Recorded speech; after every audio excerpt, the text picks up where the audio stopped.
Hey everyone, I'm Rachel from Rep Mindset, and today you're getting a little bit of a different flow. I'm going to go rogue and just do what feels good for my body, and with minimal guiding, put you into some hip flexors and hip openers.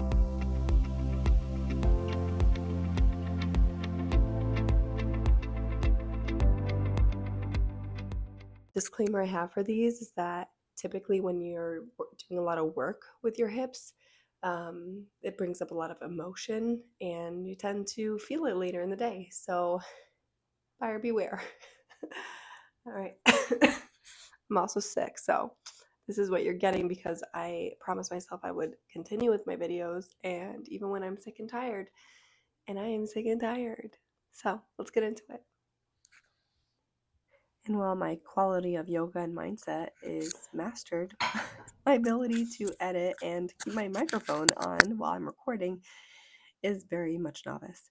So here's the voiceover that you get because I turned my microphone off before getting into my recording. Thank you very much. This, excuse me, this practice is all about showing up for yourself how you need to. And today I just needed to do my own thing on my own mat, and you guys came along with me. So when you're ready, get into a comfortable seat. Arms can come up, back, and down, pulling away from the ears. Crown of our head is radiating towards the sky, feeling our sit bones in the mat, and just checking in with our body, checking in with our mind. And I offer for you to set an intention for today's practice because it's rogue for me. Doesn't mean it has to be rogue for you. My intention that I'm setting is showing up with mindful movements, because when we slow down and show up presently, we have better quality that ties with it. When you slow down your workouts, slow down your life, and please forgive my nasally voice because I am sick, but I made a commitment to myself that I will continue these videos even when I'm sick and tired, and I am sick and tired. So this is the best that I can offer for today's video. Coming onto all fours, wrists stack under shoulders, knees stack under hips, spine is neutral, head and gaze is slightly in front of you. And begin with any small movements, curving our spine, shaking out our bodies. Moving slow and intentional is so beneficial. It is such a treat to slow down. We can do some circles or a figure 8 if that's feeling good. Just whichever way you're going, please reverse and do the other direction. Life always has balance in it.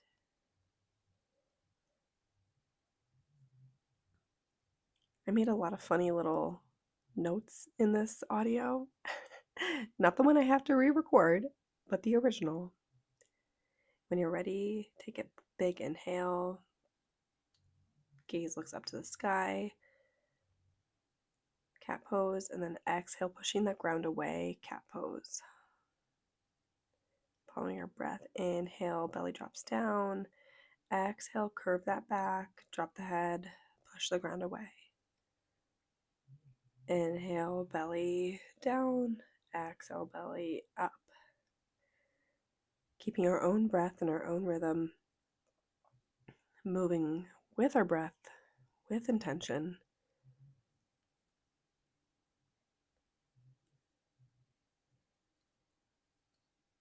And knowing that even though this won't be a vinyasa type yoga video, it feels very choppy, it's still offering what we need. And sometimes what we need, the 10 minutes on our mat, is plenty. This is where I forget my next move.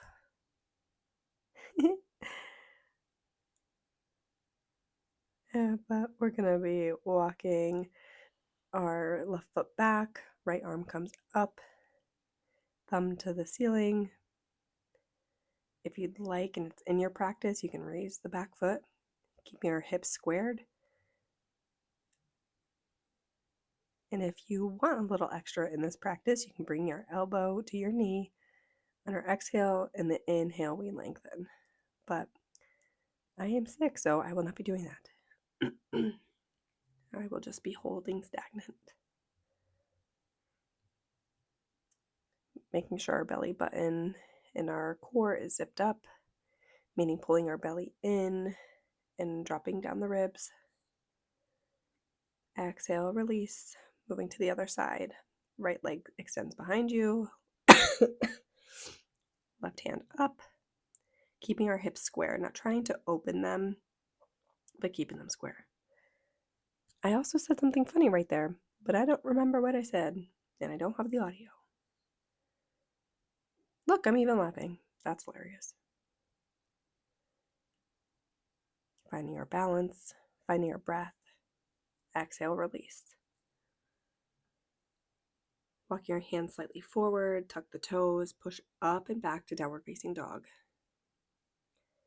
I do remember saying that this inversion is slightly painful for me because I am congested, but my body will thank me later. And in hindsight, it made me feel a lot better. Inversions where the head is below the heart are great to get the blood flowing to the top of your body. So when you are congested, staying for 3 to 4 rounds of breath in an inversion will do amazing work. Now walking the feet to meet the hands at the top of the mat, hanging in ragdoll. Probably should have picked a different pair of legging colors, but whatever. Slowly rise up, coming into Tadasana, mountain pose, feeling the ground beneath our feet, and coming back to our intention that we had set at the beginning of this practice. And I'll preface the rest of this video. I got into low lunge and lizard and frog pose, and lizard and frog are you have to be very warm. So if you haven't had mobility in your hips in a while, please pause this video and do some hip exercises before we can get into it. Low lunge is good, but we'll need probably 2 or 3 other poses before we can get into that to feel it without injury. So that would be bound angle, where your feet are together in a seated position, knees flop open, windshield wipers, where your feet are a little bit wider than hip distance apart. And if you feel ready, because you do feel in low lunge, you can bring your your left foot, excuse me, out in front of you. Right foot stays back with their shin on the mat, ankle touching. And to get into the hip a little bit deeper, the front left knee stacks over the left ankle and then makes that 90-degree angle. But you can scooch your right leg back a little bit more to open up the top of that hip muscle and stay there for a few breaths. Then when you are ready, and I wasn't yapping the whole time, put the weight on that front foot and into your heel and set back. Now, if you wanted to change that into a half split, you'll move your back leg to, oh, well, my son distracted me, so this is the perfect opportunity for me to tell you the things I need to say on. If you wanted to do the half split, the back leg keeps that 90-degree angle and the front leg remains straight, so we can do a variation of that in between on this practice. It's really what you need in this moment. But I've been practicing my hips for a while, and my son is respecting my boundaries right here of this is mommy's time. So when you're ready, that right leg steps forward, back meets the mat, keeping that 90-degree angle in the front foot as we open up our hips on the other side. This is great to find our balance here. Arms come to the sides, they can be folded in our chest. They can reach for a bind behind us. Sinking into that hip is great. Now, I said before, this isn't your traditional vinyasa. It's going to feel choppy, and that's because that's what I needed right now. Sometimes my attention gets boggled, and I don't want to do a vinyasa. I don't want the pattern. I just want to do the 10 poses I need and get on with my life. So that weight steps back and stretch that front leg that's extended.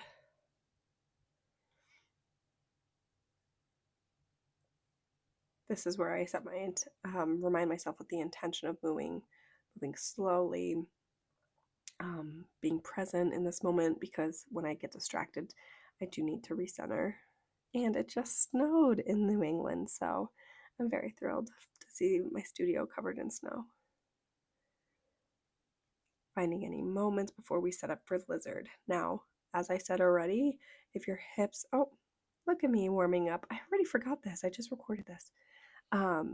Your right leg can extend out to the side, in line with our hips, and we find small, precise movements, forward and backward or in and out. Truly taking the time to move our bodies in ways that we don't usually move them in. And when you're isolating these muscles in your hip flexors, it is amazing how these small movements, flip to the other side, these small movements can make the biggest deal. And if I didn't say already, in this recording, these hip flexors open up a lot of emotion. So if you are having the stored emotions, they might come out. It's like that reel where it's like the person's moving their hips with like the tennis ball to like open them up, and they're like, where is it? Where is the emotion? Let me release it. This will do it. This will do it.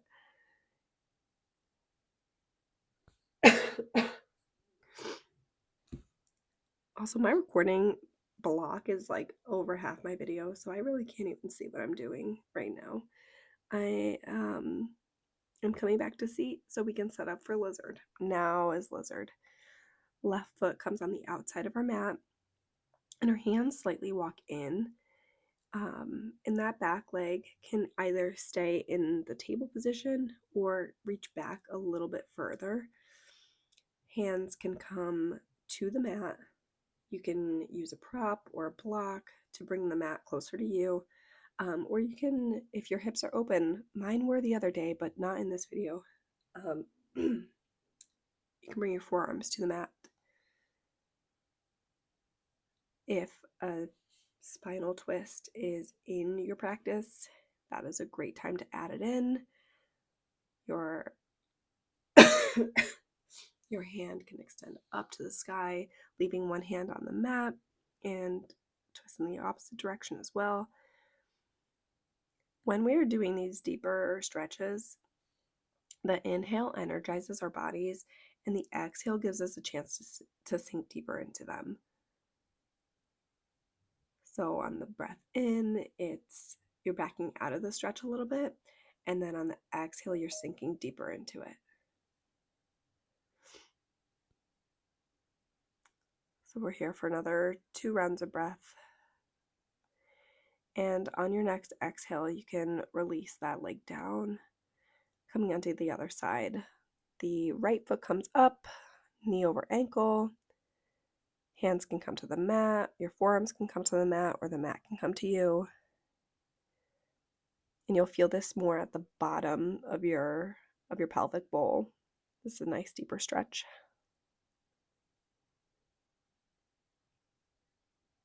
Again, I can offer a twist variation in here.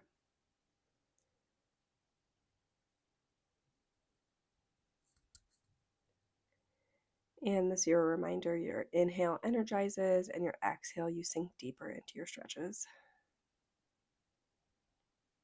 Exhale, you can release. Now, as we begin to set up for frog pose, I love using a blanket or a pillow, something that's going to keep your hips more level. So my pillow that I'm going to grab is pretty much like if I put pressure on it, it'll be at the same level, but a blanket is great because it kind of guides your hip out so you can sink into a deeper stretch.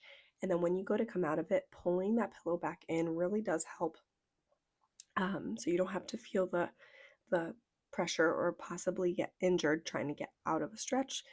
But what I love to do is put one leg stationary on my yoga mat, and my other leg on the pillow or blanket.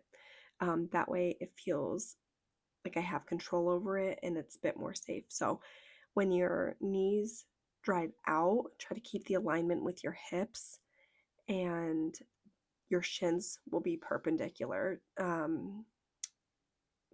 Parallel. What the heck am I saying? Parallel with the edge of the mat. So lining up, the leg that will be stationary, knee and ankle are in alignment, and a foot comes out to this, like pops out to the side. Hips are in line with the knees, and exhale, we drop open, keeping those shins parallel to each other. So think of all like there's a 90-degree angle from on your ankle, on your knee, and it's totally in line with your hips. And we can exhale, we'll sink deeper into the stretch. You can rest your hands, you can rest, excuse me, your forehead on your hands, or you can leave them on your forearms. But trying to find that exhale of sinking deeper into this frog pose will feel really good, allowing gravity to do its thing, and the blanket on the ground will really work with you on this, not against you. And again, keeping our breath.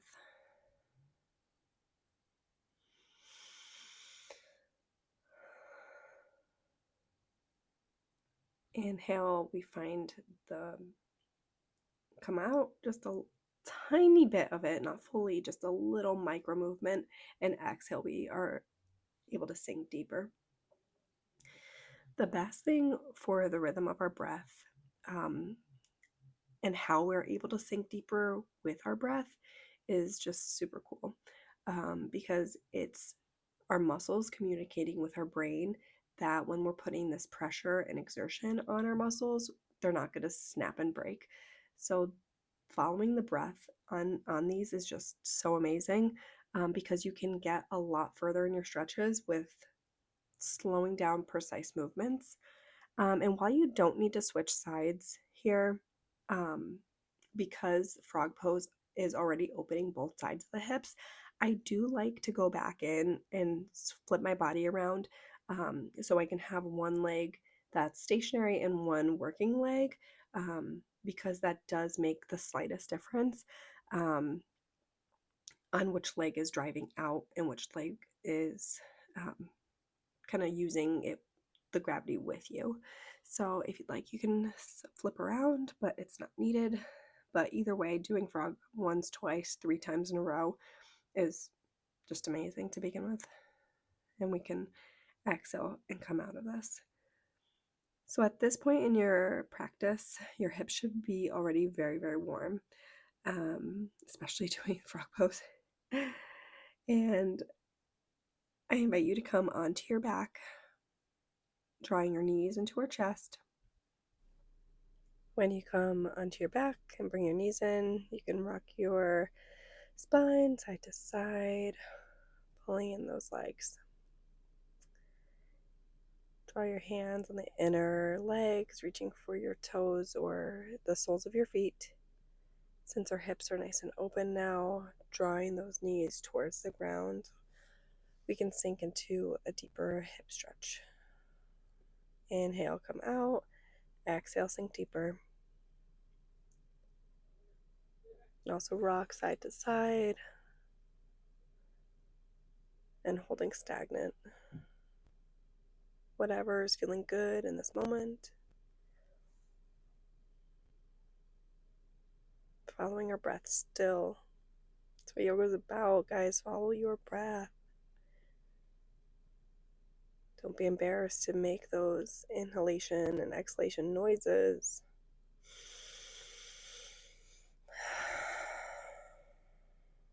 That's the yogic breath that you want to sink into. Dropping our feet, we can windshield wiper our hips, slow and calculated movements here, feeling the hip, that front hip open up. Inhale in, exhale, drop it to the other side. Doing 2 to 3 rounds of these windshield wipers. I didn't do a figure 4 stretch where your ankle comes to your knee and you draw the knee into your chest, but that also feels really good. So if that's in your practice, you're more than welcome to add that in.